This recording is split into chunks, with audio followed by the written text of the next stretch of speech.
Cet homme vient de réaliser un exploit. Vous vous rappelez sûrement de lui.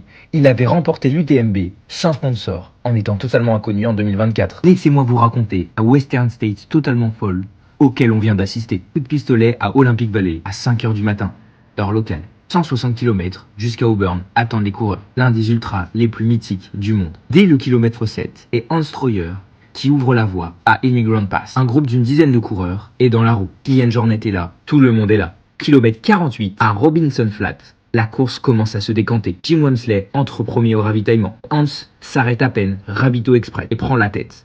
Derrière, un duo se forme à 1 minute entre l'Italien Francesco Pupi et le Français Vincent Bouillard. Kilian, lui, montre ses premières difficultés. La légende basque abandonnera quelques kilomètres plus tard à Dusty Corner. Hans Troyer semble voler sur les sentiers, dispose de plus de 10 minutes d'avance sur ses poursuivants. La course semble plier, mais premier coup de théâtre. Kilomètre 89, Michigan Bluff. Hans n'a plus que 3 minutes d'avance sur Francesco.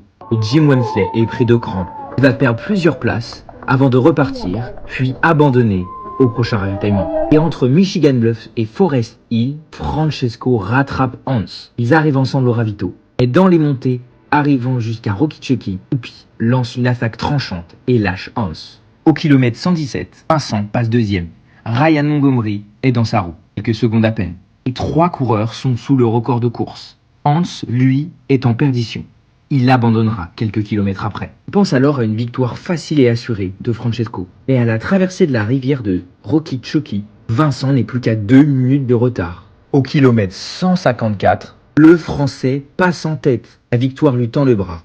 Il entre dans l'histoire en étant le premier Français à remporter la Western States, le premier athlète à franchir la barrière mythique des 14 heures. Une course qui restera dans les annales. Merci d'avoir regardé la vidéo. N'hésitez pas à vous abonner.